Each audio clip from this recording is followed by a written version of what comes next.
In the old days, when I was a child, they used to hang our murderers at the Four Turnings crossroads. This is what one moment of passion can bring on a man, Philip. For as long as I can remember, old Tom was never anything but dull and honest. But whatever the cause, one day there came a moment of uncontrollable anger. And when it was over, this is what he had earned for himself. For this is the price for murder. That was 15 years ago, but I should have remembered his words. Death is the price for murder.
My entire life has been spent on the Cornish coast of England.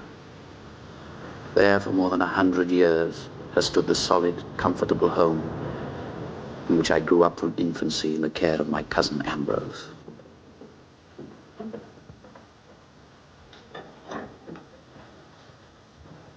What is it? Open it.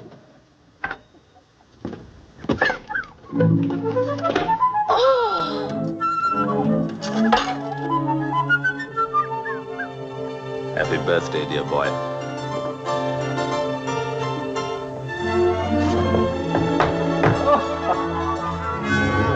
My parents died when I was but a few months old. From then on, as long as he lived, Ambrose was not only my kinsman and guardian, but father, brother, friend, everything in the world to me. Then just 2 years ago, on the stormiest night that I can remember, distant bells began to toll for him. And now they tell me if I spend another winter in this blasted rain, I'll end up a cripple in a bath chair. So I must go and search for the sun, I suppose. Where will you go? Italy, perhaps. Somewhere around the Mediterranean. Well, you'll want me to go with you, won't you? I'd want you, of course, but I don't think both of us should be away from here at the same time. You don't think you'll need someone to help you in and out of carriages and all that sort of thing? Good heavens, no, I'm not exactly an invalid yet. The only real trouble is I'm too much of a fool about my home. I hate to leave it even for a week, and, well, this must be for months.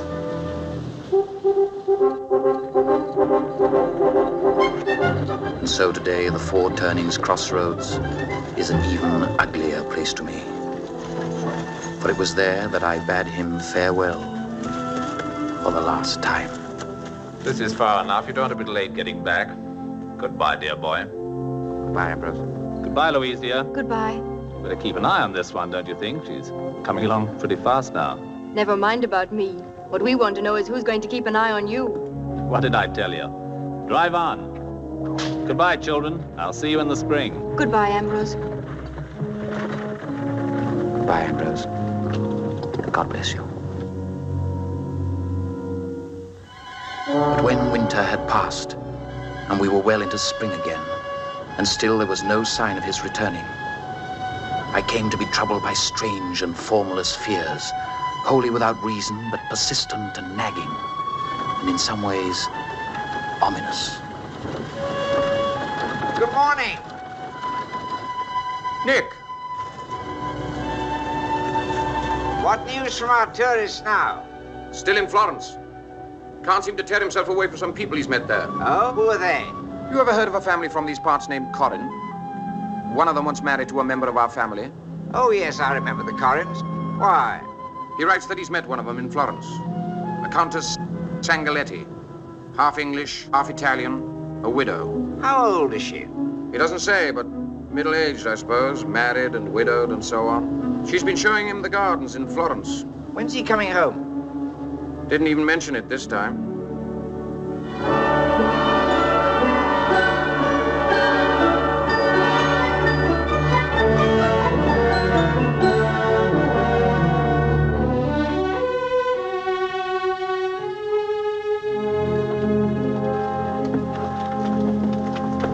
Is it really true, sir? It is.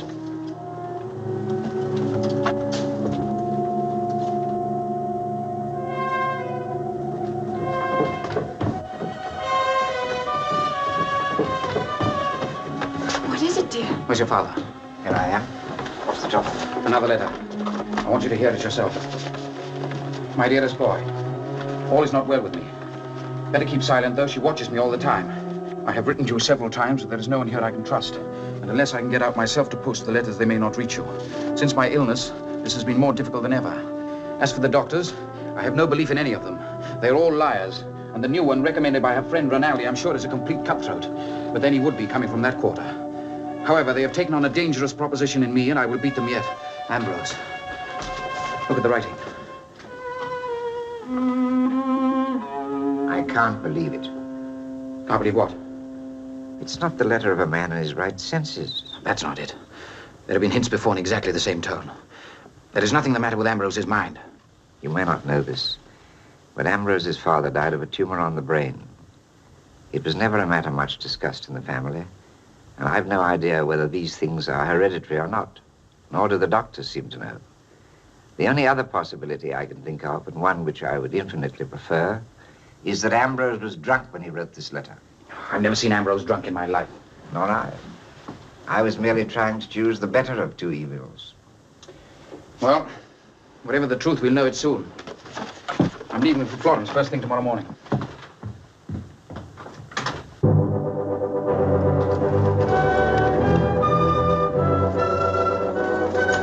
Pull up a minute, please.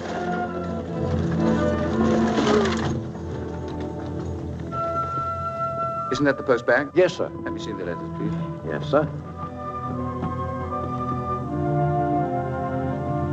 Thank you. Thank you, sir.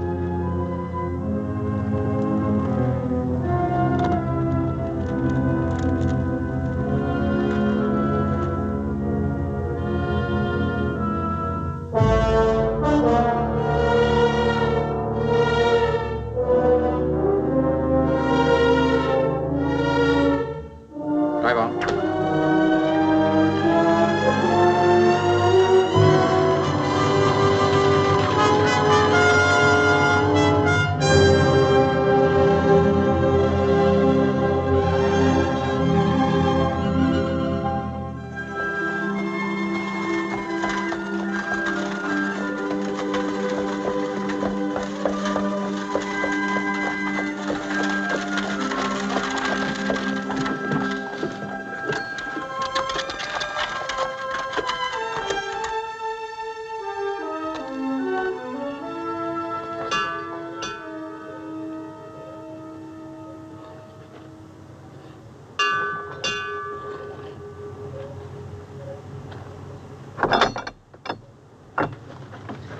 Villa Sangaletti? Sì? Signor Ashley, is he here?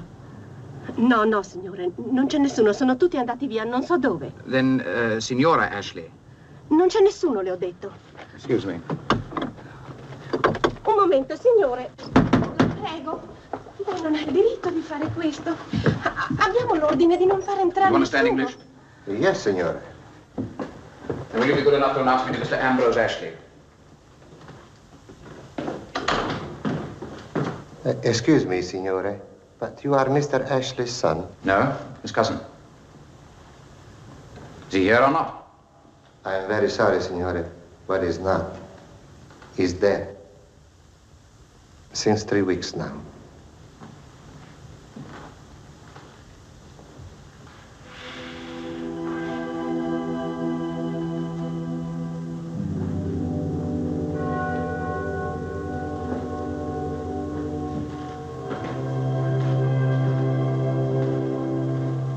Would you care for a glass of wine, signore?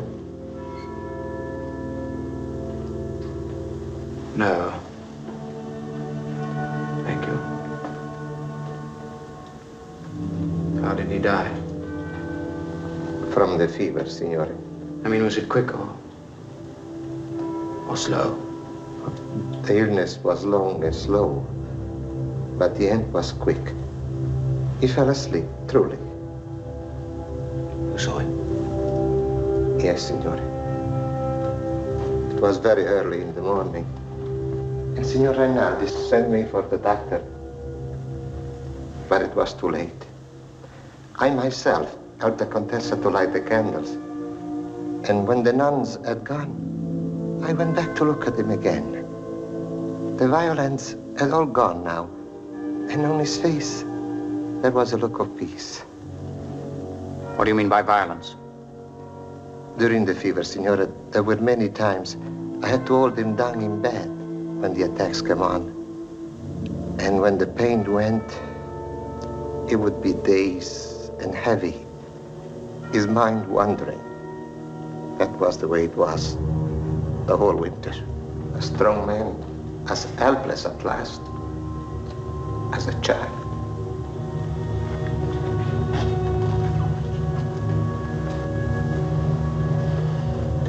And, Mrs. Ashley, she's still here? No, signore. She moved out the day after the funeral. Signor Rinaldi thought it best. Mr. Ashley's things? She packed them all up and... What about this? She must have overlooked it, signore. I see. And if there's no objection, I'll take it along for myself. Of course, signore. And this, Signor Rinaldi, you say he was of great help and comfort to Mrs. Ashley during her ordeal. He never left the villa during that entire week. He was their true friend, as well as lawyer. Where can I find him now? In the Via Verona, signore. Is the first house on the left, after the fountain. Thank you.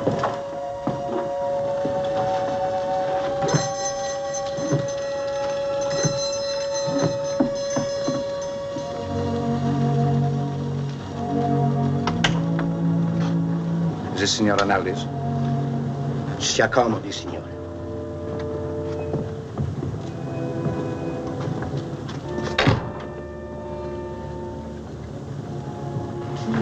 Por favore, il cappello e il bastone? No, thank you.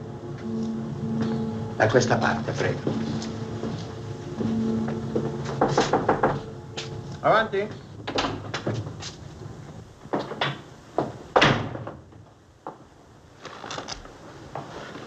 Mr. Ashley?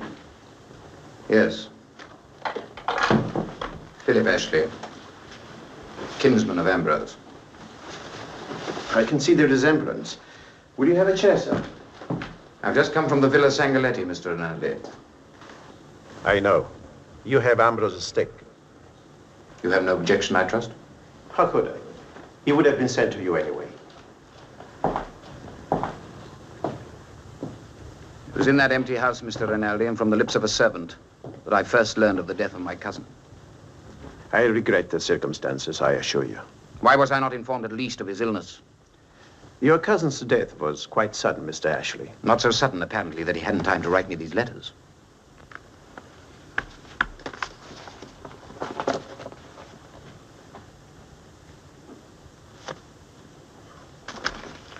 Yes, she was afraid he might have written something like this.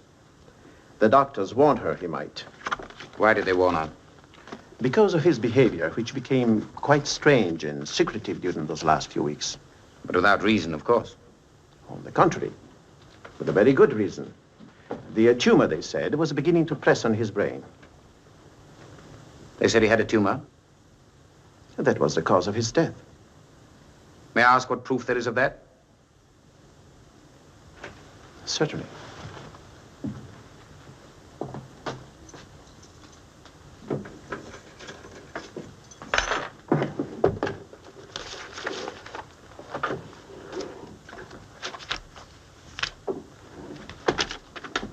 This is a copy of the certificate of death, signed by both doctors.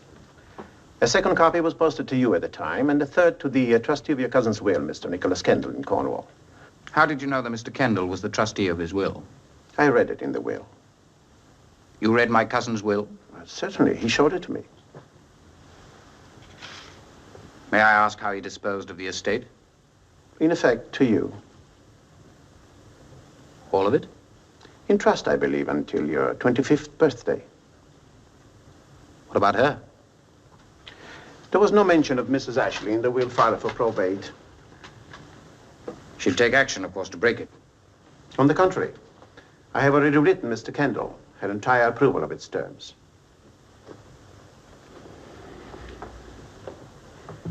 I wish I could say that your explanation of his illness satisfied me. But it doesn't. Regardless of those doctors, regardless of that paper, those are not the letters of a man simply sick.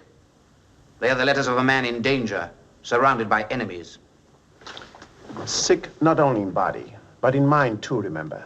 He was failing fast. But what of this?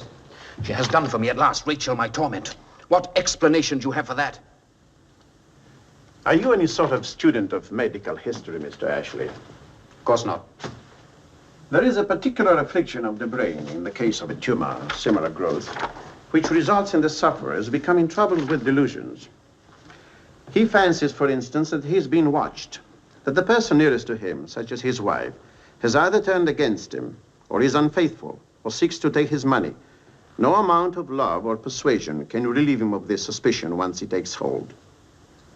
If you don't believe me or this book, which you may take with you, ask an English doctor, your own perhaps. Then why didn't she send for me? If Ambrose had lost faith in her, why not send for the one closest of all to him? You're very young, aren't you, Mr. My age is not the question here. Why was I not sent for at once? I wished only to make the point that I am older than you and have probably had more experience with women. The Contessa is a woman of very strong feelings, and such women do not acknowledge defeat easily. They cling to the things they want. They never surrender, actually. Where is she now? I have no idea. She left Florence yesterday without telling me where she was bound. When she wishes me to know where she is, she will write to me. Is there anything more I may do for you while you're here? No, thank you. If you wish to see the grave before you leave, it's in the Protestant cemetery. The stone ordered by Mrs. Ashley is already in place, I believe. When she returns, tell her I was here. Tell her for me I went to the villa and heard how Ambrose died. And tell her also about the letters he wrote to me. I will, if she returns. But Mrs. Ashley is also a woman of impulse. And there's no assurance that she will ever come back to Florence again. Good day, sir.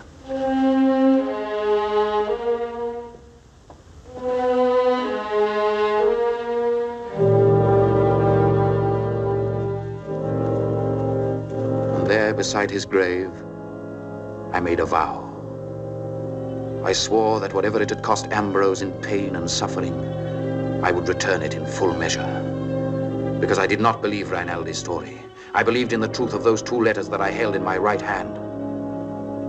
Someday, somehow, I would repay my cousin Rachel.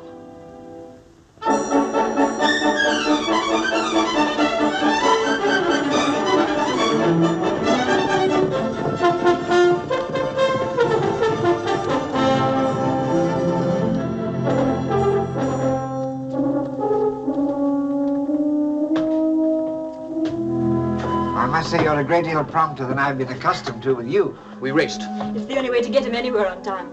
Will you be long? I don't think so. Well, then if you'll excuse me, I'll change and we'll have some tea after. Such mystery. Don't look at me. I don't know what it is.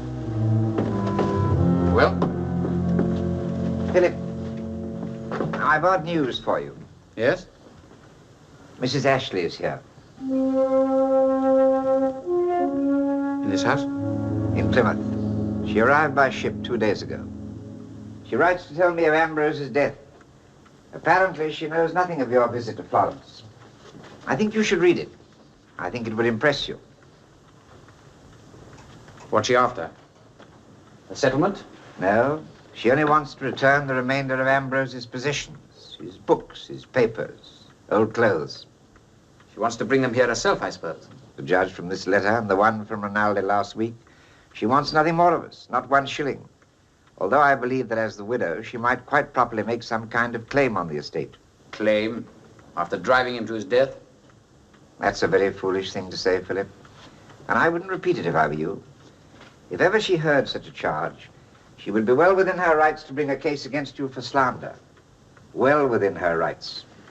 If Ambrose had thought she deserved it, he'd have left his wife something. The whole estate, in fact, and you know it. Unless he was too ill to recognize his obligations. But surely you don't believe that story of the tumor. I do now, yes. Here is her account. Here is Rinaldi's. Here is the death certificate. In addition to which, I remember Ambrose's father's death. The symptoms were quite similar. Well, you may, but I don't. Not for a minute. You mean you won't? She doesn't even ask to see the house. The house that would have been her home had Ambrose lived. Instead of which, a lonely hostelry in Plymouth. You touch me, Nick. I'm sorry, Philip. But as Ambrose's friend, I can't sit here and do nothing when his widow arrives alone and friendless in this country. I shall invite her to come here and stay with us until her plans are formed. I know you won't want to see her, so if she accepts my invitation, I won't ask you over while she's here. On the contrary, I'd like very much to see her. Perhaps you'll write that to her. Tell her that Philip Ashley is rather a plain man living in rather a plain fashion with no fine manners whatsoever. But if she wishes to see him and her late husband's home, the house will be completely at her disposal whenever she cares to visit it. Do you think for one moment she'd accept an invitation like that? Send it along. We'll see whether she will or not.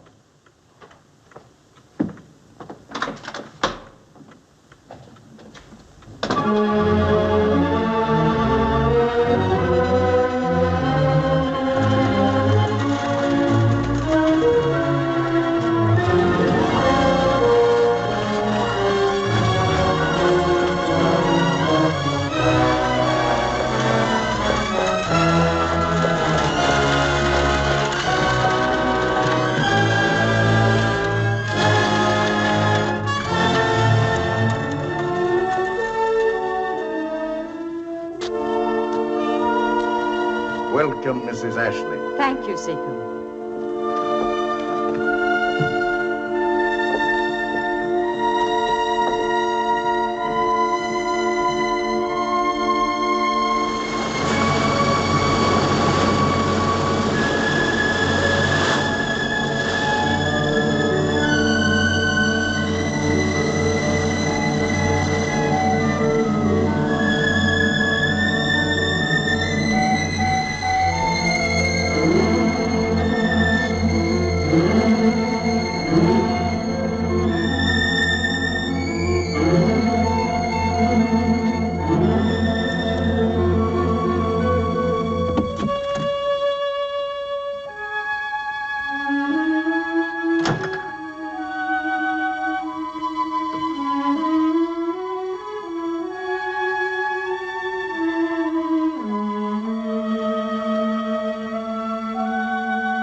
She's come, sir. She was due here at 5 and it's now nearly 7. I should hope she had. Did you explain that I was too busy to be here to greet her? She said she understood, sir. Where is she now? In her room, sir. Am I to understand that she's already dined without waiting for me? Oh, no, sir. She had a tray in her room. She was very tired after the journey and asked that you excuse her this evening.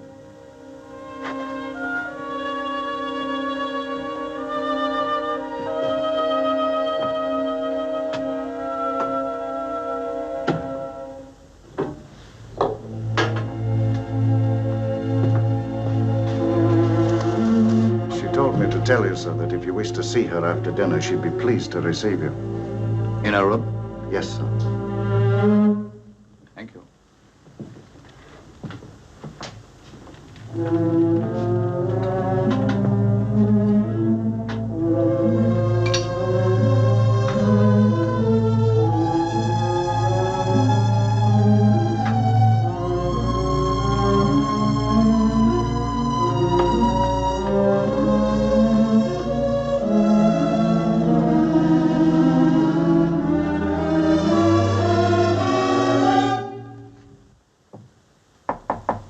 Come in.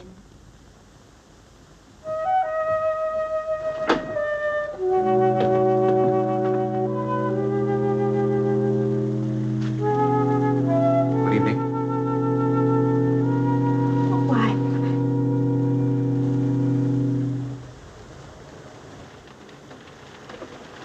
How are you, Philip? I hope you feel better now. Very much, thank you. Will you sit with me for a few minutes?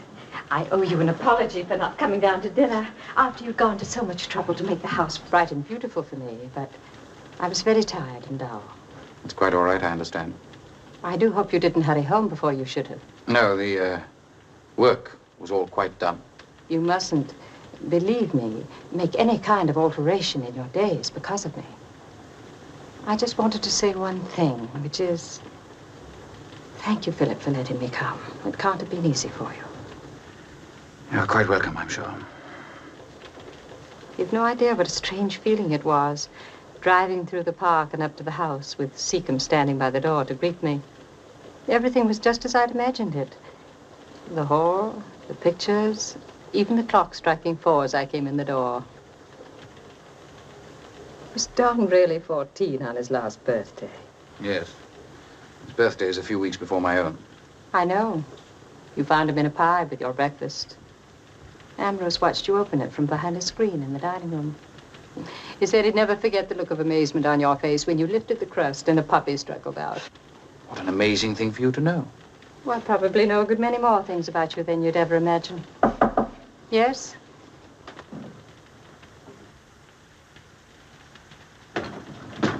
Thank you, Seacombe. Shall I take the dog out now, ma'am? I suppose so. Come on down.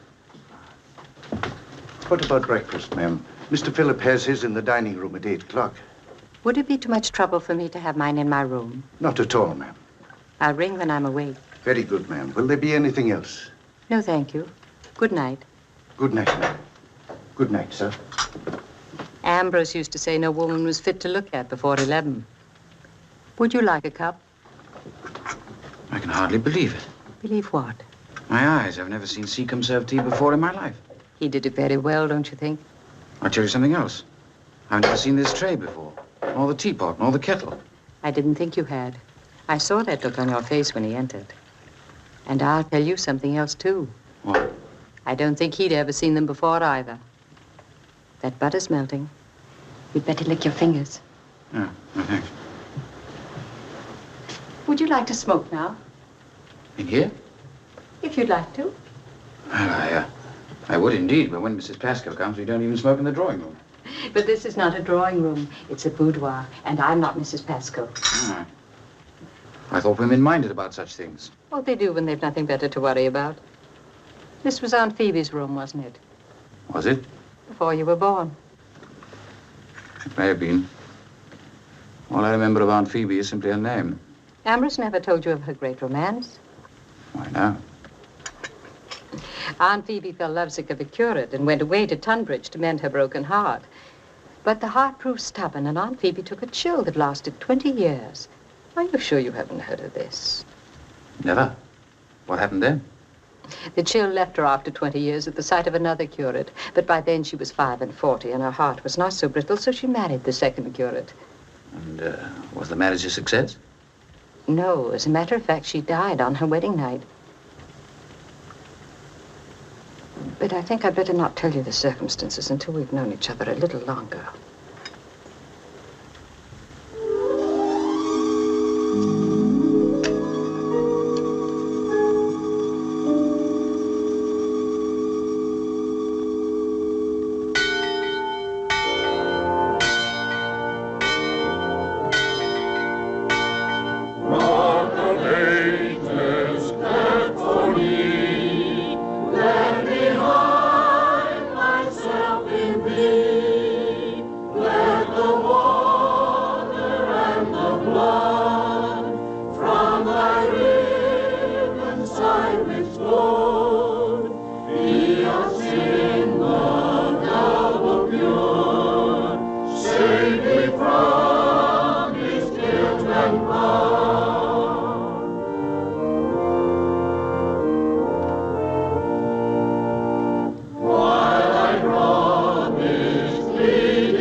got a veil on. Thunderation.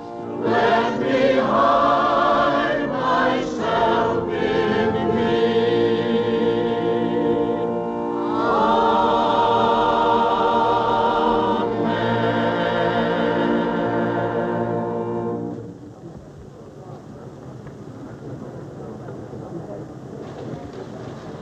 I'm afraid the service won't go on until you lift your veil. Oh, I'm sorry. The hour cometh, and now is, when the true worshippers shall worship the Father in spirit. By George, and in that's a good-looking woman. For the Father I'm quite sent young, Son too. to worship him. May the words of my mouth and the meditation of my heart be always acceptable in thy sight, O Lord, my strength. I remember, too, another custom he was fond of. Sunday luncheon, with the Kendalls and the Pascos. And I wonder, with Philip's permission, if we mightn't enjoy it together today. Oh, Will you join us? oh, we shall be delightful. Then if Louise would be willing to drive back with Philip, perhaps Ambrose's oldest friend would invite me to ride with him in his carriage. Nothing would give me greater happiness, Mrs. Ashley. Thank you, Mr. Kendall. We'll see you soon, then. Will you? Oh, dear me, indeed.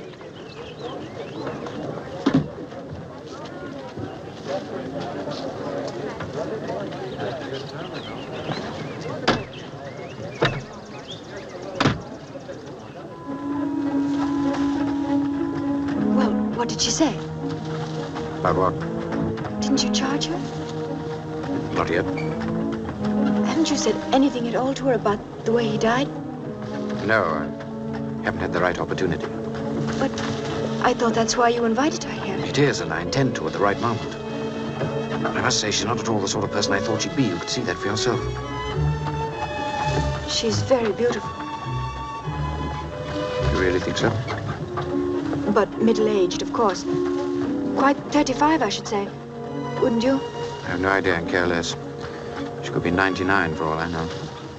99 women don't have eyes like that. Or that complexion. Nor do they dress like that. Or look so well in mourning.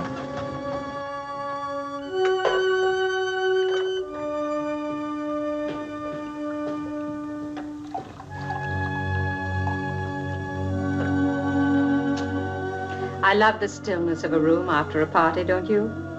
You weren't bored? They couldn't have been pleasanter. And your Louise is charming. She'll make you an excellent wife. Louise is a dear, but she's not mine. She's still only a child, you know. At your age, I suppose you'd think that. You teasing me? Not in the least. It's just that I'm very happy. It's been a wonderful visit, Philip. It's not over, is it? But of course. I came only for the weekend. You forget I've a new life to make for myself. Why did he never make another will? You know? What does that matter now? The fact remains that I can't afford to be idle.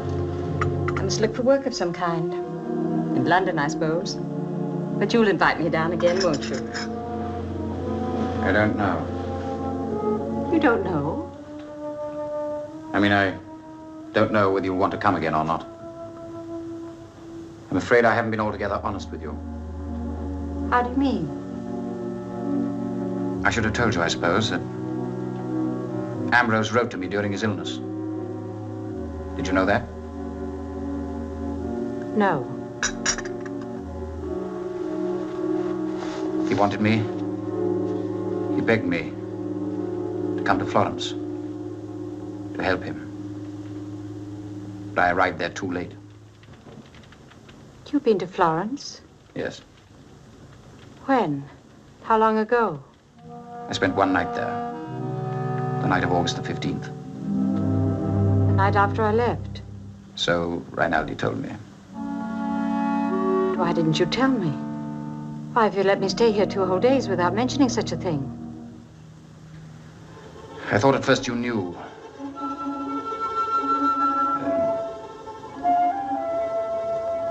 What did he tell you? I think you should read them yourself. The long one came first, then the short one. Only these 2? That's all.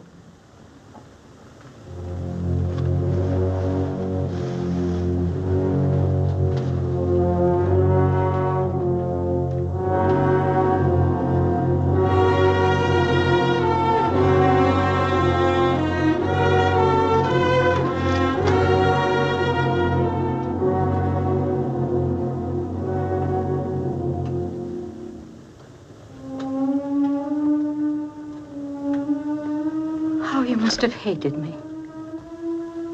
Yes. Why did you ask me here? To accuse you? Of what? I'm not sure. Perhaps of breaking his heart. Which would be murder, wouldn't it? And then? I hadn't planned beyond that. I knew only that I wanted to make you suffer. And to watch you while you suffered. Then I suppose to let you go. That was merciful of you. More merciful than I should deserve. And if that was what you wanted, watch me. Watch me now. Watch me as much as you wish. Please stop. Please!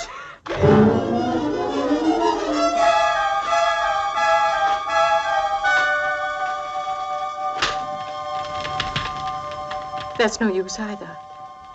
When we both remember what he wrote. I can forget. If you will. But why should you? How do you know different? Because you are not that woman. You are not the woman I hated. That was someone who existed only in his poor, sick mind. That's very generous of you, Philip. I was a fool. No, not at all. Someday, when I'm not so tired, I'd like to tell you about it. About Ambrose and myself. And our marriage. As much of it as I understand, anyway. I'd never even met a man like this. Strong, tender, without conceit of any kind. And for the first time in my life, I knew what peace was. As for him, he was like someone sleeping, who'd wakened suddenly and found the world with all its beauty and sadness, too. Guido Rinaldi, whom he detested as much as you probably do. Guido told me once that Ambrose wakened to me as some men waken to religion. But a woman, unhappily, is not religion. She's a human being with human faults, and she shouldn't be judged by the same rules. He expected too much of you? A halo can be a lovely thing, but you must be able to take it off now and again, and be human occasionally. In any case, finding religion doesn't always improve a person. And waking to the world didn't help Ambrose. He changed. His nature changed. How? That's a question I wish from the bottom of my heart I could answer. The doctor said it was his illness, that out of pain and fear, these deep hidden thoughts and suspicions came at long last to the surface. But how can I be sure that it wasn't something in me that brought them out?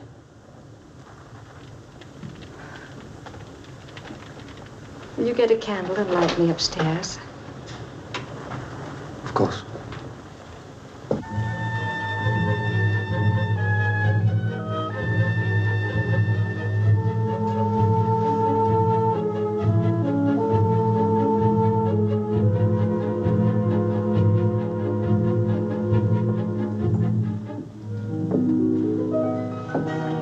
Thank you. You're quite sure you don't hate me now? Why should I? I'm very glad, Philip. Good night.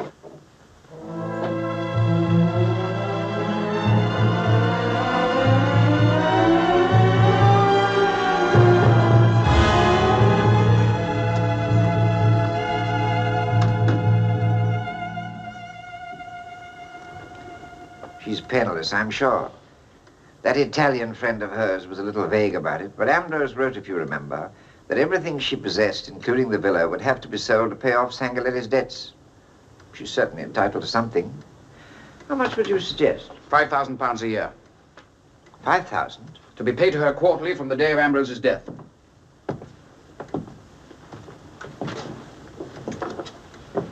You don't think that's a trifle over-generous? How can one be over-generous with property that might have been due her anyway? Very well. If you insist, I'll direct the bank to make the payments. A sum like that, it's It's almost better than being mentioned in the will.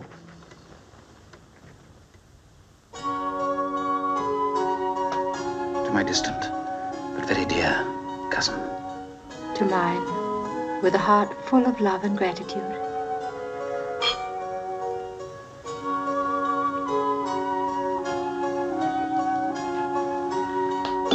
And now,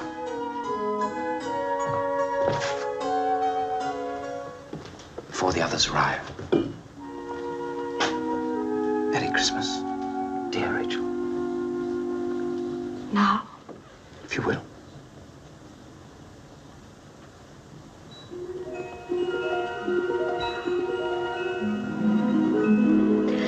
Darling. Put it on.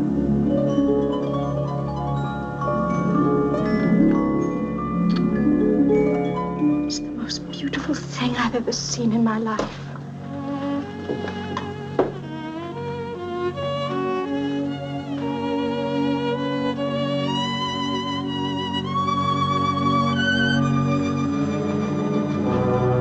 Thank you, Dalton.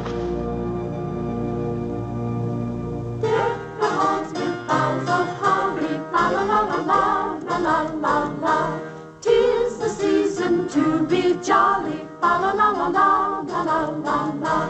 Don we now our gay apparel, fa la la la la la la la la.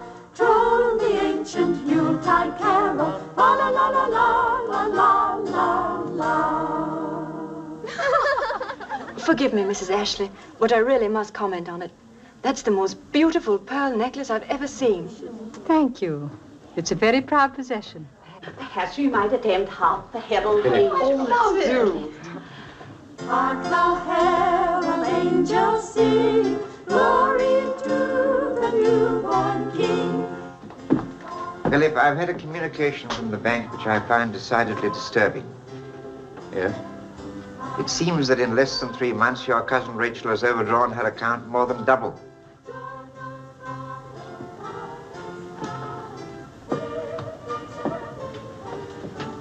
Well? You don't regard that as an extraordinary situation? Why should I? What she does with her money is no affair of ours. Well, I do. And the only explanation I can find is that she's sending the money out of the country. Whatever she does with it, the only important point is that obviously what we gave her was not enough. Oh, that's ridiculous. We know she had debts. We know she's a generous woman. I want you to increase her allowance at once. And in addition, to issue a check to cover that overdraft. Philip, you're being very wayward. I've been constantly worried, in fact, by the direction in which your emotions have been carrying you recently. The county, for one thing, has not failed to note the length of your cousin's stay in this house. I'm not interested in the gossip of old women, thank you. For another, you had no right to take that necklace from the family collection. It was not yours and won't be for another 3 months yet. What of it? It'll be mine then, won't it? The entire estate will be yours then. But until then, not one item of it. Very well then, I've loaned it to her for 3 months. Is there any harm in that? I don't know. I'm not sure. What are you suggesting, that she might take it and sell it?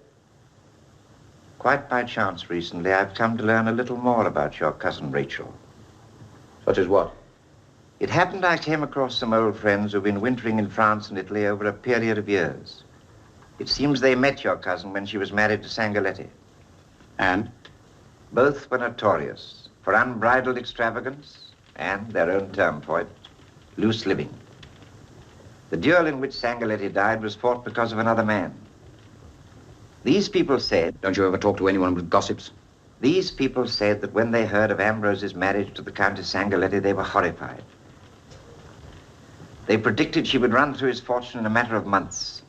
I'm sorry to have to tell you all this, Philip, but my friends are responsible people and not given to idle gossip. I've never heard anything so despicable.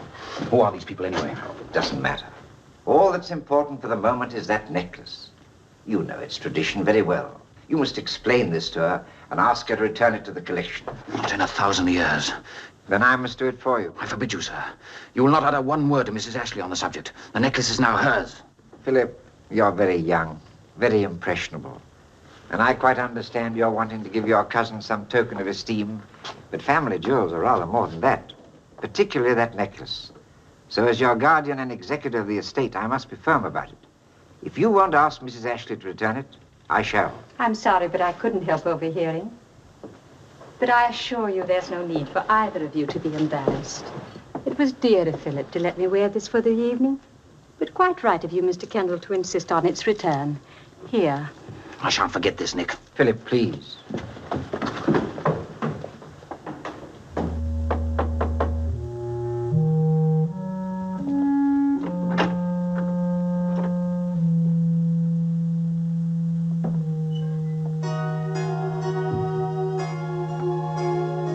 You mustn't mind, really.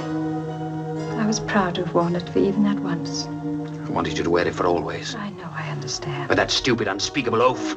You're acting like a child. It doesn't matter, I assure you, not in the least. I'm not a child, and I ask you please to remember that. But I do, darling. I'm 5 and 20 all but 3 blasted months. I object to any further patronage from anybody.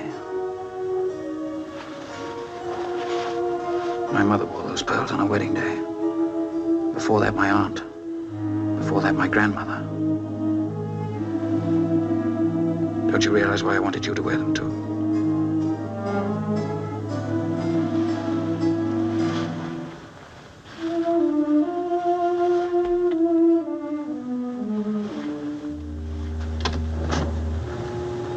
Bless you.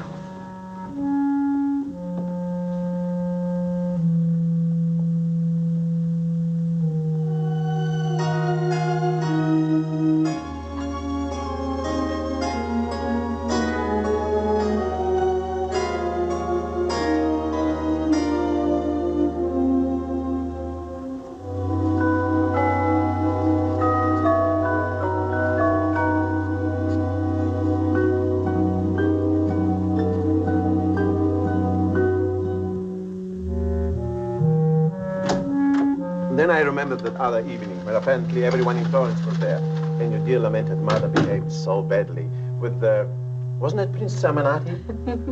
With me and Madre, it might have been anyone, but not Lorenzo that night. He was much too busy running after me, don't you remember? Chiamaya Chiapata. Oh, that's very naughty of you. At last. Good evening, sir. We've been waiting for you. You remember, Guido, of course. Of course. I must apologize for coming without an invitation, but then neither did I expect you when you called on me. You're welcome here, sir. He should be scolded, though. Imagine his being in England for a week without letting me know. I couldn't have been more surprised when he walked in. Will you have a glass with us? Thank you, no. I think I should bathe and change first, if you'll excuse me. Hurry, then. We'll see you at dinner. I'm not certain that... Now, Philip? It's a pleasure to see you here, sir. It's very good of you to say so.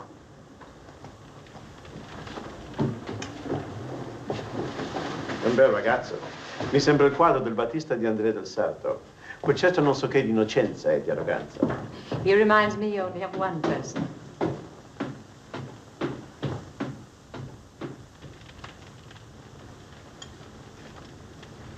May I ask what that is? It's Tisana. Guido's favorite Tisana, which he says nobody can make as well as myself. No one can make any tisana so well as your cousin. I'm sure she knows more about herbs than any other person in the world. Yes, but what is it, a tisana? I'm sorry. I should have introduced you to it long before now. It's a tea made of herbs, a mixture of herbs. In Italy, it's a very ancient art, with endless variations in flavor and strength and purposes, etc. Some of it for pleasure, some for the health. Ambrose loved it. And if you like it, you'll have it again. For this young man, he must always be for pleasure. For I can imagine no one standing less in need of more health. Have you ever had an illness in your life? Not that I can remember. Doesn't that worry you? Why should it? Because such people are so often the first to go when finally they are stricken. Haven't you heard that? I'm unalarmed by the situation. It is probably all this violent riding and walking and swimming that young Englishmen do. It develops the wrong portion of the body. Now, in Italy... Would you forgive us, Philip? Guido and I have a good deal of rather dull business to discuss, and I believe it can be done more conveniently upstairs. Certainly. Will you join us later? I'm afraid not, thank you. I'm rather tired, really. If you change your mind, come in at any time.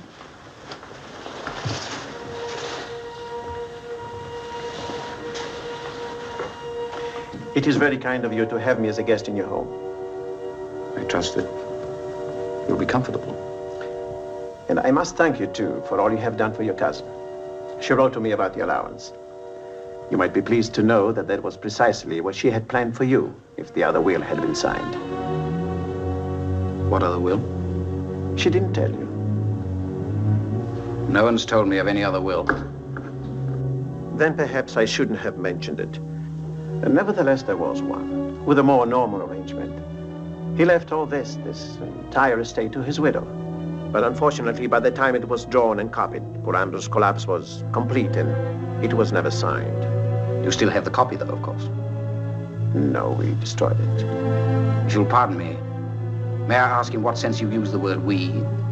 Is it royal or domestic? Neither, sir. It's legalistic. For lawyer and client. Though I confess, I expect someday to be able to use it in a sense more intimate. When that day comes, I shall, of course, be happy to congratulate you. Thank you, sir. Your graciousness helps me to understand with what regret your cousin will leave here. If and when she does? I understand. Good night, sir. Good night.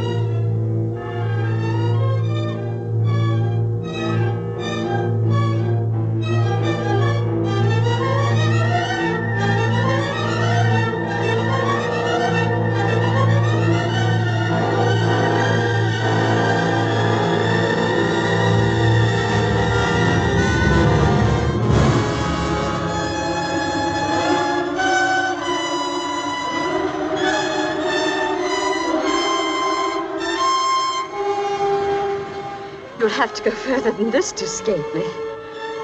How did you know I was here? You're always here when you're angry with me. We'll have to go back. It's far too cold for you here. Not if we sit close and you put your arms around me. You didn't come to say goodnight? You didn't really expect me, did you? I waited up for you till after 11. With your friend? A good hour after I'd sent him off to bed. Is that true? But of course, why do you ask that? Where is he now? On his way back to London. I'm terribly sorry. You're a goose. You really do think me a fool, don't you? I've told you not to say that. It's absurd.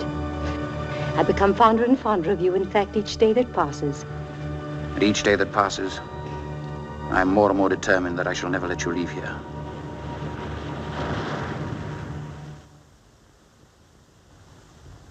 Date it today, if that's necessary, but make it effective tomorrow, which is my birthday.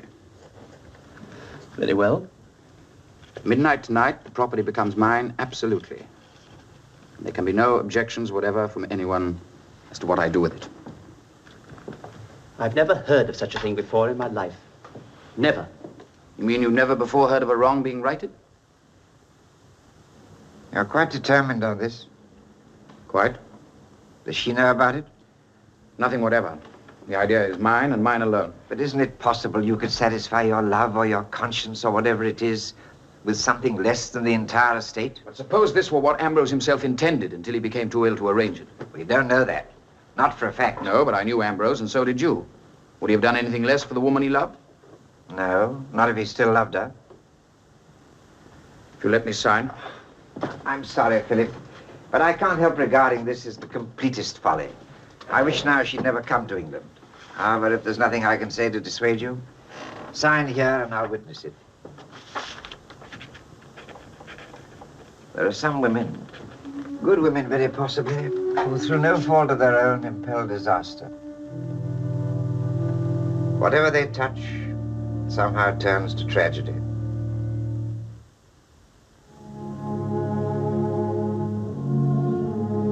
Rachel. Wake up, Rachel. This is not the time for sleeping, girl. Wake up and come to the window. Or do you want me to come in and wake you up? What on earth, Philip? Blessed Rachel. What are you doing at this hour? I wanted you to look at the moon and smell the fragrance of spring in the air. You've been drinking. Only at the springs of love. Here, catch this. I'll do no such thing. Catch it, I tell you. I do believe you must be raving mad. Now pull it. It's heavy. Pull hard. What is it? I'll show you. You idiot, you'll fall and hurt yourself. Only a clod would walk upstairs on such a night. A man in love must scale the wall. Oh, do be careful, please. Have you taken leave of your senses? Perhaps, and never happier. Please, Philip, you can't do this. You must leave at once. Don't you know what the day is? It's not day to begin with, and if it's your birthday, you mean that's not till tomorrow. And when, pray, do you think tomorrow begins? Now, Philip, you can't listen.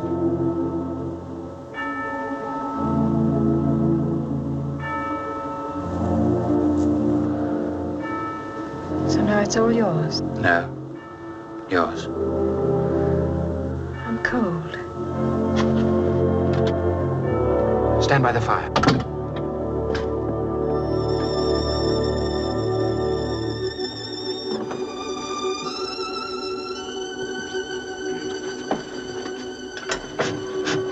Do you remember what your mother used to tell you? What must happen on a birthday? Your hair is wet. I've been swimming in the sea. Philip, how could you in this weather? Do you remember? No, but it was something foolish, I'm sure. But on a man's birthday, his every wish must be granted. No, that's not it at all. That's exactly what you told me not 2 weeks ago. Only up to the age of 10. There was no such restriction as that. Then there you is said... now up to the age of 10 and not 1 day older. Very well, then. Suppose this time we reverse it. The celebrator will try to grant you every wish.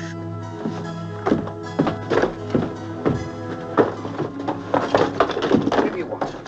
Home, money, or perhaps these to help you while you decide. Are you out of your mind, Philip? No, and far from it.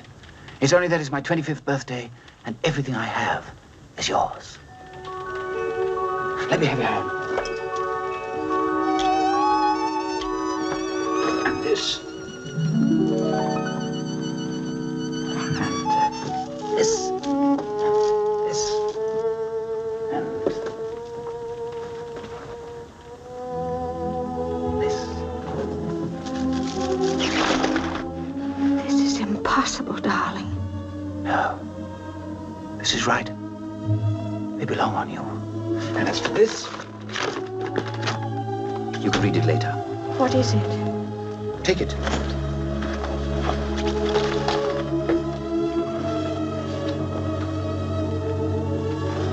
No, Philip. This home, this land, everything. Which should always have been yours anyway. Philip, darling. But if I owned the world, it would be yours too. And all I have for you is a little pin for your cravat. Blessed creature.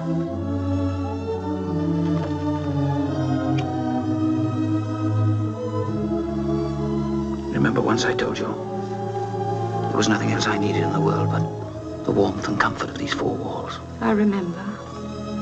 I was wrong. I know now that there's something else. Are you very sure of that? More sure than of anything else on earth.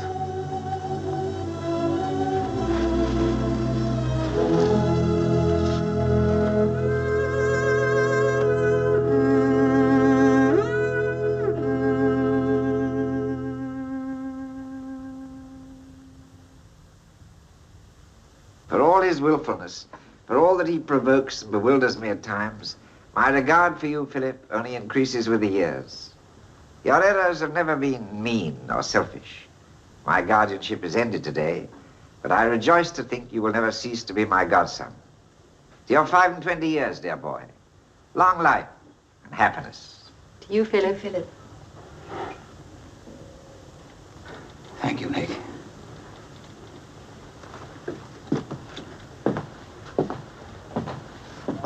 My dear Louise, my dearest Rachel. Now, I too have a toast that I wish you to drink tonight. Since this morning, I've been the happiest of men. I want you, Godfather, and you, Louise, to drink to Rachel, who is to be my wife.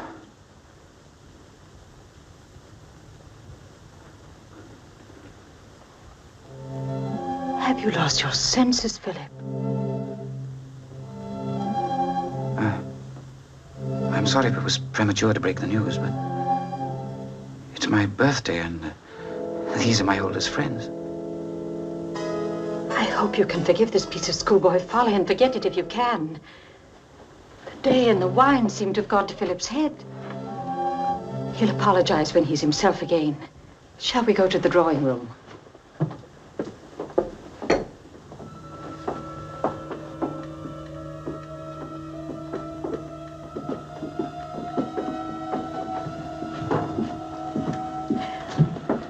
I thought you'd gone to bed.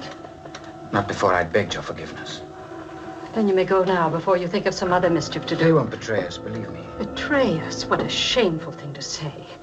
You make me feel like a backstairs servant creeping up to some attic with a groom. Will you let me pass, please? You know better than that, I'm sure. I said, will you let me No, pass? but I see that you were either ashamed or angry last night when you gave me your promise. What promise? Well, to marry me, of course. I promised to marry you last night. But you couldn't possibly have misunderstood. What else could I have been asking them and everything in the world to me? Whatever you may have thought, I gave you no such promise or anything like it. Then let me ask you now in the plainest of language. Will you marry me? No, Philip. And you may take that as final and forever. Now will you let me pass? But you loved me, I know you did. It couldn't have been pretense. That was last night, Philip. And you'd given me the jewels.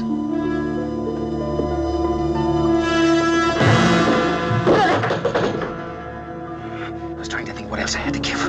You have my heart, my mind, the property, the money, the jewels. My name you already had.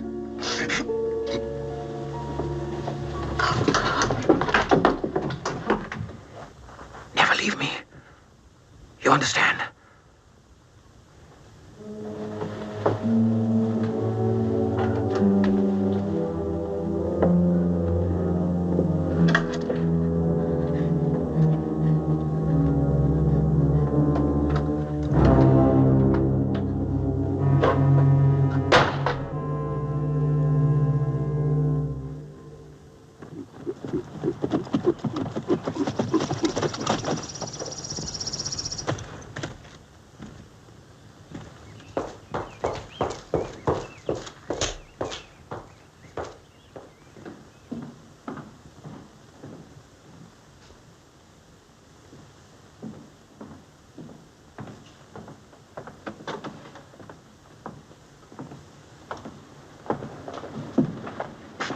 What are you going to do? Lecture me?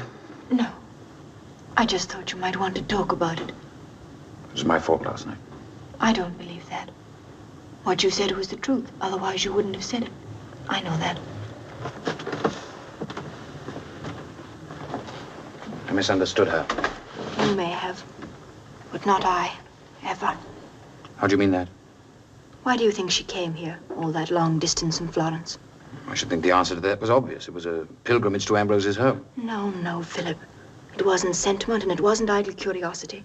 She had quite another purpose in mind, and now it's accomplished. You don't know what you're talking about. If you'd been older or stronger, she'd never have stayed here. She'd have called on my father, settled for someone gone on her way. Can't you see that yet? If that's what you asked me here to tell me, there's no need to continue this discussion.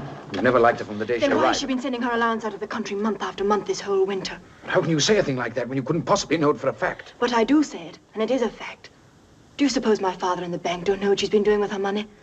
Well, what if she did? She had debts in Florence. I've known that all along. But now, don't you see, there's no longer any need to bleed you bit by bit. Because suddenly you've given her exactly what she set out to get. Everything. May I see her to your carriage? Do you really love her then that much? I've already asked her to marry me, twice. And when the time is right, I intend to ask her again. I simply cannot believe... She'll never marry you, Philip. Perhaps not. Do you know why she brought that document to my father? Yes. Some of it wasn't altogether clear to her. One point in particular. Which was that? The conditions of remarriage. But there can't have been any misunderstanding about that. It states simply that if she remarries while I'm alive, the estate reverts to me. But if she married me, the condition would have no meaning, actually. Why wouldn't it? Because she'd still share in it. It would be ours together. You certainly can't be suggesting that she'd refuse to marry me because she'd no longer own the whole property. No, but remember this. A wife cannot take her husband's money into another country, such as Italy. Nor can she herself wander away whenever the impulse seizes her. Beyond that, I suggest nothing. Good day. Oh, Philip, how can you be so blind? How can you let yourself be torn and shamed and humiliated? Because I love her, don't you understand? Because I love her and nothing else. Because it isn't a little love and it isn't a fancy and it isn't something you would turn on and off. It's everything I think and feel and want and know, and there's no room in me for anything else and never will be again. Now is it clear to you?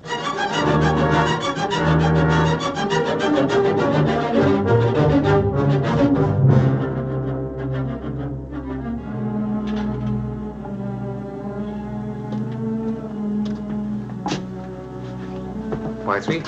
The mistress said there'd be a third for dinner, sir.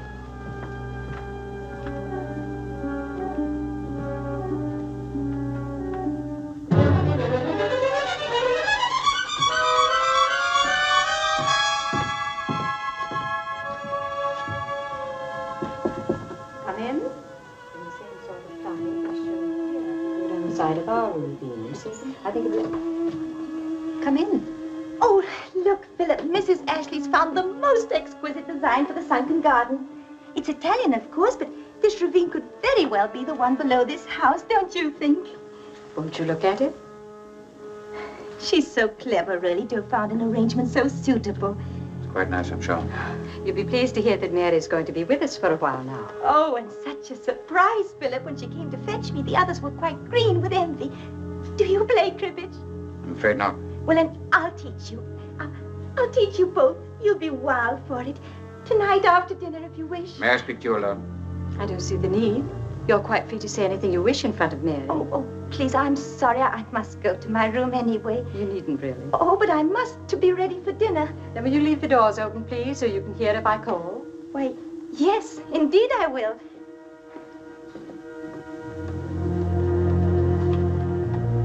Why have you done this? You know perfectly well why. And you know quite as well it wasn't the least necessary. One such display of violence is enough, thank you. I don't think I care to be alone with you again. But there are matters here that can't be settled in a moment's conversation like this with the doors open. Can't I come back here later in the evening after she's gone to bed? No. How long is she to stay? As long as I choose. Or until I order her out myself? I can't really imagine your being so impertinent as to order a guest of mine out of my house.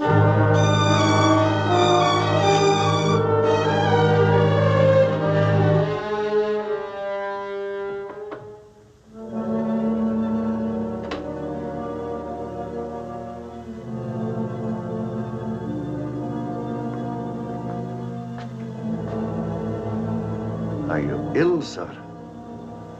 I have a headache. The ladies are in the drawing room. Will you be coming down for dinner? No. I'll see them in the morning. Shouldn't have ridden out in weather like today. I knew you'd be sorry for it. Go away, leave me alone. I'll tell the mistress that you're not well.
Rachel.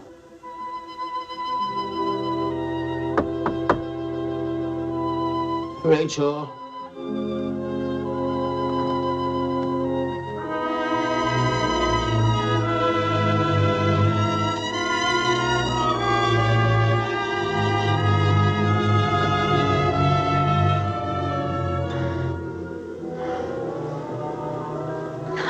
Mr. Philip. Mr. Philip. My head aches. I'll call the mistress. What is it, Philip? Rachel. What is it, dear? Send her away, will you? Isn't the doctor here yet? I won't harm you, I promise you I won't. Swimming at midnight, eh? And in this weather. He shouldn't have written out yesterday either. It's my head. I've seen this fever before. I've seen children die of it. You must do something quickly, Doctor. Is that how I died? Ambrose. My dear Philip. My head aches. Ambrose. I know, dear. I know, dear. But if you take this, it'll be better soon. Drink it all.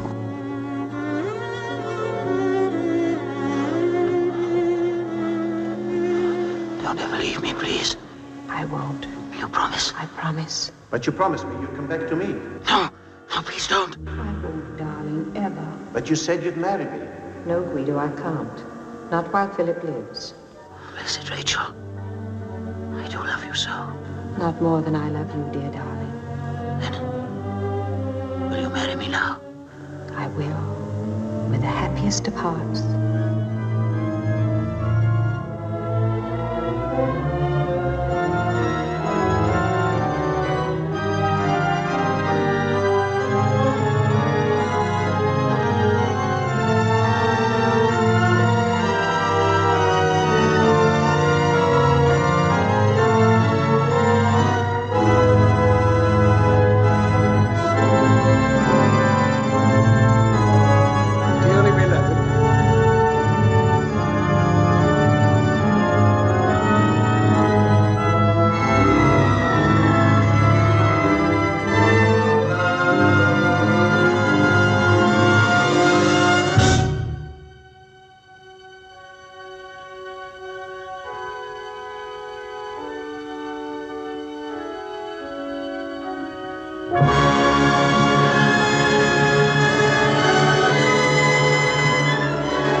Well, at long last, how do you feel? Strange. Very strange. I shouldn't wonder. You've been very ill for a long time. So welcome home again. How long? More than 3 weeks. It's not possible. Is this a few days' growth? Good heavens. Would you like a mirror? Oh, no, thank you. I feel like Rip Van Winkle. You'll be all right again soon.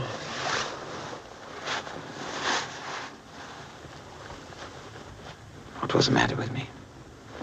On the continent, they call it meningite. But none of the doctors here seem ever to have heard of it. And how did they treat it? We worked it out together. I told them what I had seen done, and they did it. Such as puncturing the spine to take out the fluid. And letting into your blood a serum I made of herbs. You don't remember that? No. You're an amazing woman. In what respect now? You're an apothecary, too. No. Would you like anything to eat? No. But I'm thirsty. Good. I have a cool drink here. Made from limes, sent down from London. I feel very sorry for you. Why for me? For having such a poor, weak stick of a husband on your hands.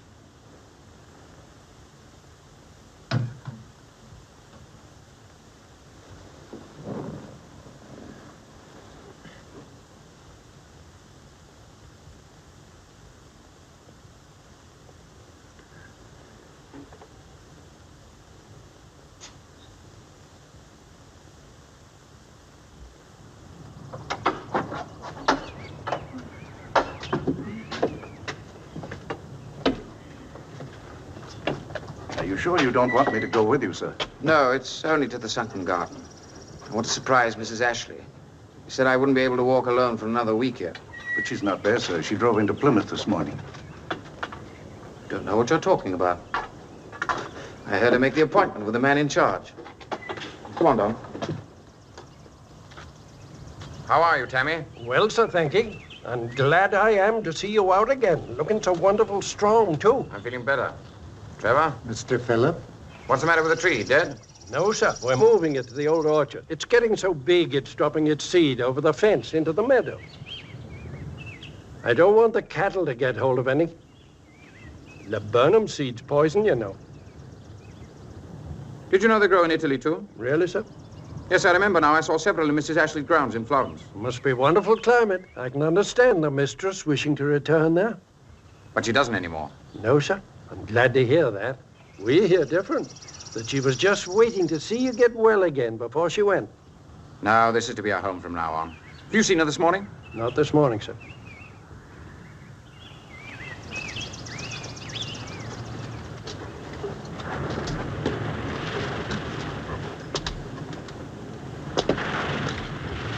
Good morning, Corbett. Oh, Mr. Ashley, sir. I must say it's good to see you out and around again, sir. Thank you very much indeed. How's it coming along? Oh, well enough, I suppose, sir. But it's going to be more of an undertaking than we thought. How's that?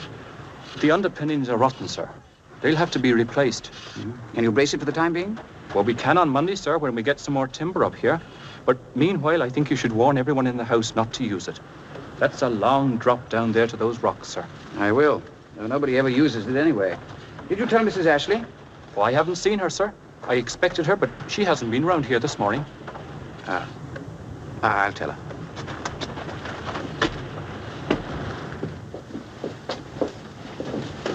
Addio, caro Guido. Addio, cara la Chievi. Ci vedremo ancora. Sei stato sempre il mio amico fidato. Ti auguro un viaggio piacevole e senza incidenti. Thank you.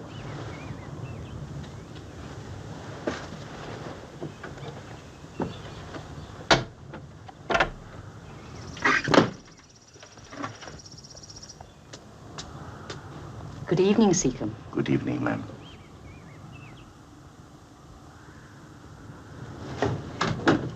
Philip, dear, I'm so pleased to see you down here. Not only down here, but about in the grounds, too. Alone? Yes. I looked for you. I'm terribly sorry. I went into Bodmin to do some shopping. I should have told you. Bodmin? Yes, I needed some lace. But I thought you said Plymouth. I'm sorry, sir. I had it from Wellington, who thought that it was to be Plymouth again.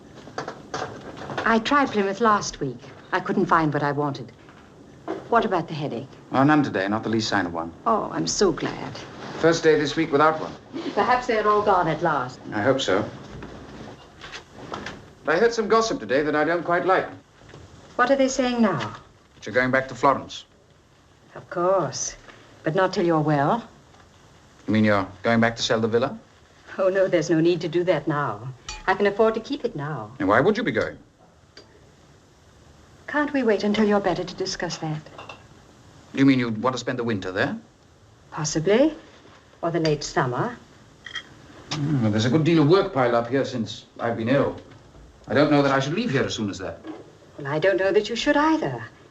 But you might like to come down in the spring for a visit. I must still be somewhat slow-witted, but is that how you expect us to live, with long separations and visits?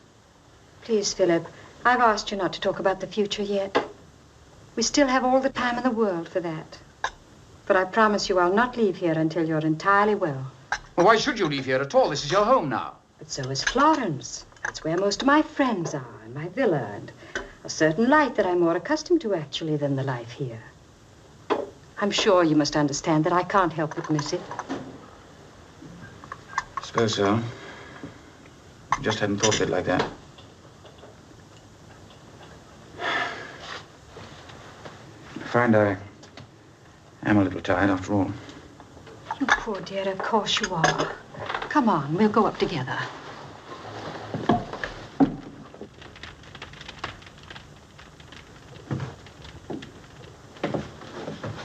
This is our home, really. Our true home. Don't you feel that? It's a warm and comfortable room. Someday we must set a metal plate on the wall here. Here, Philip Ashley first set eyes on his cousin Rachel. I think you should go now. Come here.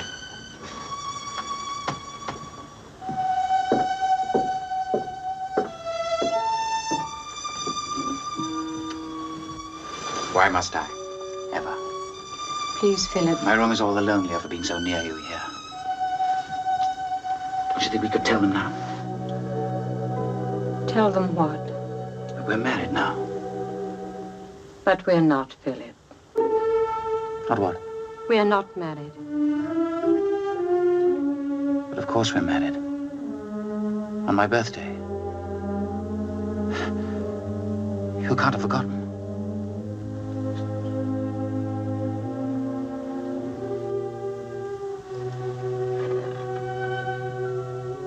It is true,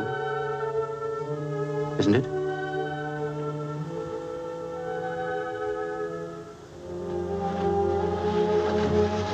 It would have been better if you let me die. You say things like that, Philip, they destroy me too. Why didn't you tell me? I could not while you were so ill and weak. You'll understand, I'm sure, when you're well. And it won't seem so important then. Summer will be coming soon, and you'll swim and sail in the bay, and you'll be back about your work again. And in a little while, everything will seem to you just the same as it was before I came. You really believe that? If I didn't, I don't think I should ever have another moment's peace of mind. Is it Rinaldi? No, Philip. I know it is. It's always been Rinaldi. Must I go through all that again? And Ambrose knew it too. You've no right to pry into such matters, but I'll answer you nevertheless, just as I answered Ambrose, who hated him too.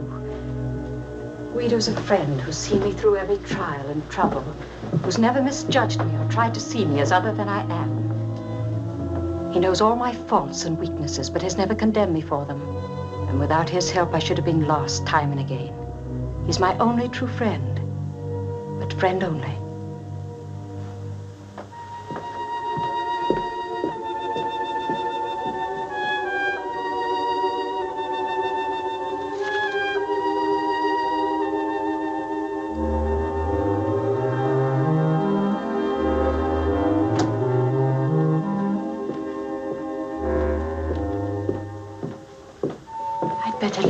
Don't you think? After this, could there be anything but unhappiness for both of us? Where is he now? Guido? In Florence, I imagine.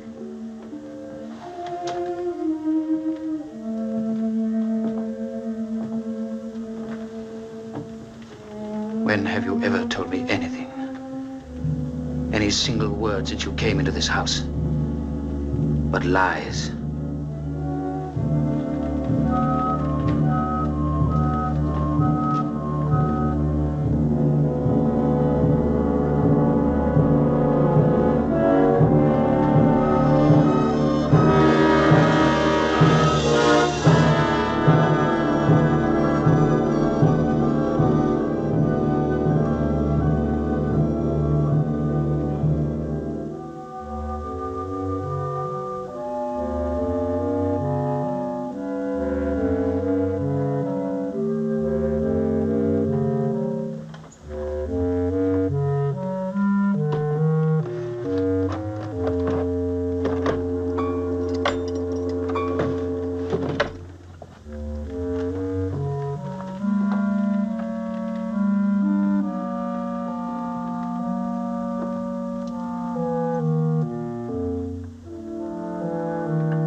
Who's that?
advantages of being in service, Seacombe, is that you're not called upon to listen to a scolding from the pulpit every Sunday morning.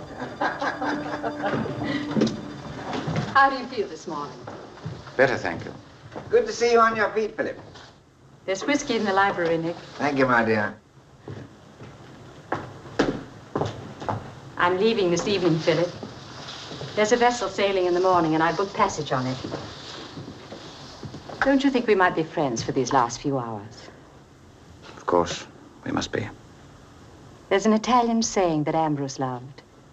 No rammentare che le ore felici. Remember only the happy hours. That, I think, is the way it should be with us. It's a beautiful thought. And in spite of everything, we've had many together, haven't we? Very happiest. Let me kiss you.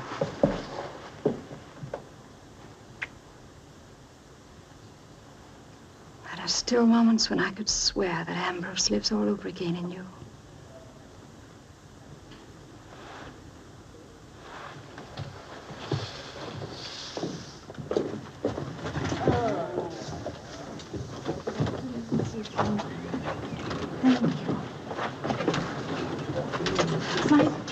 Philip, how much better you do look. Thank you.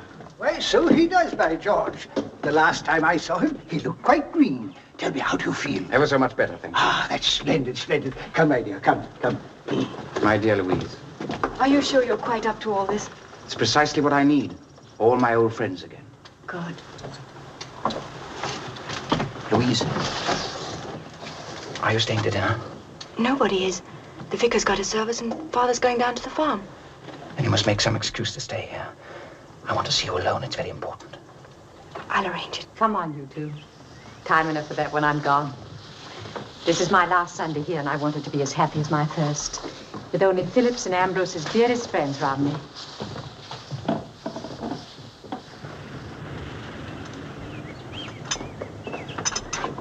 Are they gone?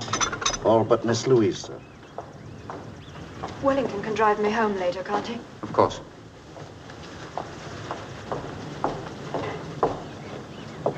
You read Italian, don't you?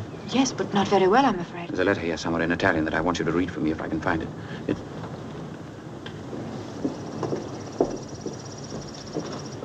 They're very dear people, particularly Nick. And I'm going to miss them more than I can say.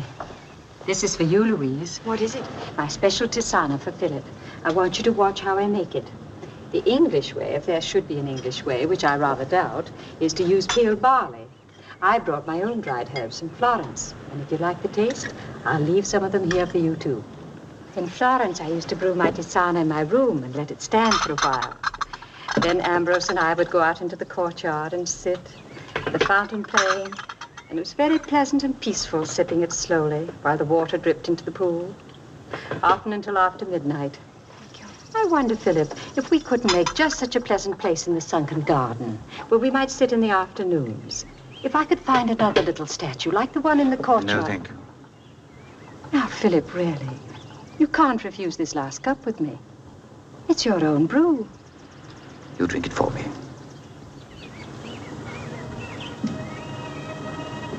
No. It's a pity to waste it, but mine's already poured and flavored to my taste. Yes, Seacombe? The man from the bank is here, ma'am. Oh, yes. Show him into the office. Yes, ma'am. Will you excuse me for a moment? Of course. I have this one last paper to sign.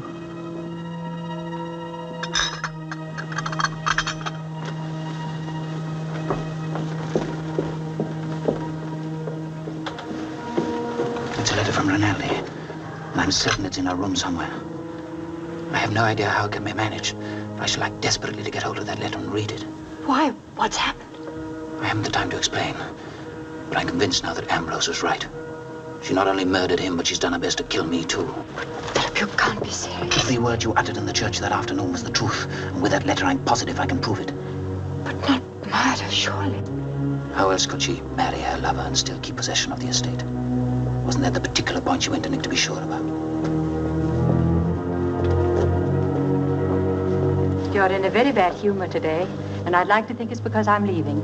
In any case, I can't go away without trying to do something for your sulkiness. What is it? The mixture for your tisana. And I want your promise that you'll take it tonight before going to bed. Will you? You insist? I do. It's helped you before, and it'll help you again. Now, who'll walk with me to the sunken garden? I've just thought of a little statue I can get in Florence, and I want to make sure in my mind how it'd look from the other side. If you don't mind, Louise must leave in a few minutes. And I promised to show her an old map of the estate that someone brought to Seacombe yesterday. Of course. You should.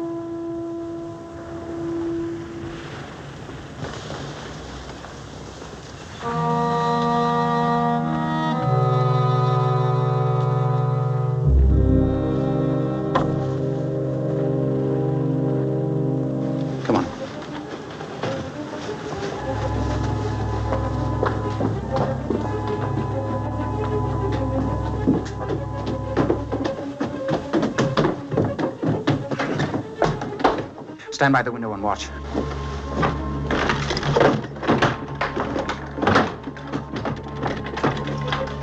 And when I find that letter, if I have to... I'm frightened, Philip. Yes, of course, she's destroyed it.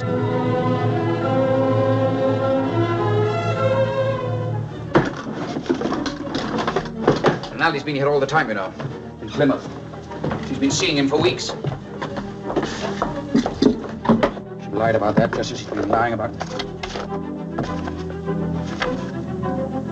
Here's an odd one. It's a receipt from the bank. She sent them back the jewelry collection. Then she's not taking it with her. Very clever of her.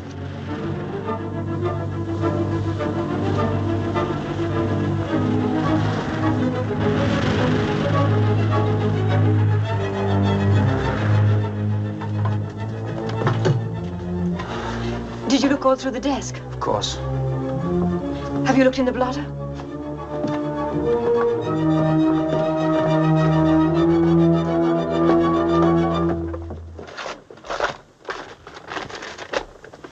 Yeah. It's in English. What does it say? Rachel, love.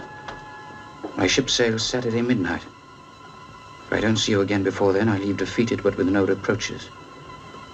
I shall continue to serve you with love and friendship as long as I shall live. As for that boy, if he is so much in your heart that you cannot bear to leave him, by all means bring him back to Florence with you. And we'll nurse him back to health. Guido.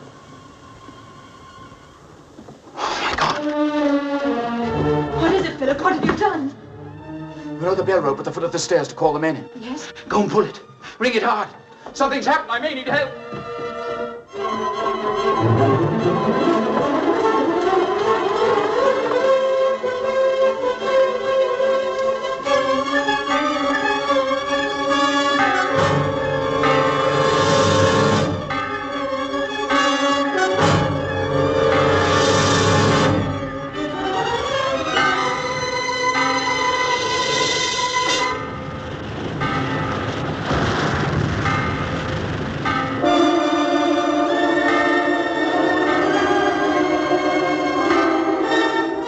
Darling, I'm coming.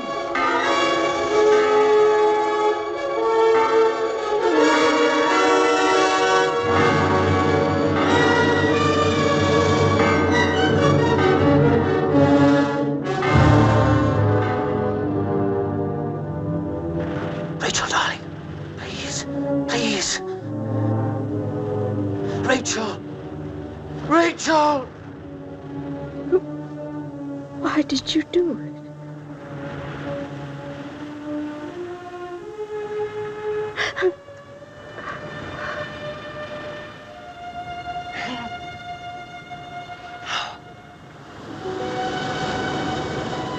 Blessed Rachel, only you can know now this burden that I must carry to the end of my days. This question that I must ask myself again and again, every day of my life. Never to be answered now until we meet at last in purgatory. Were you innocent or were you guilty?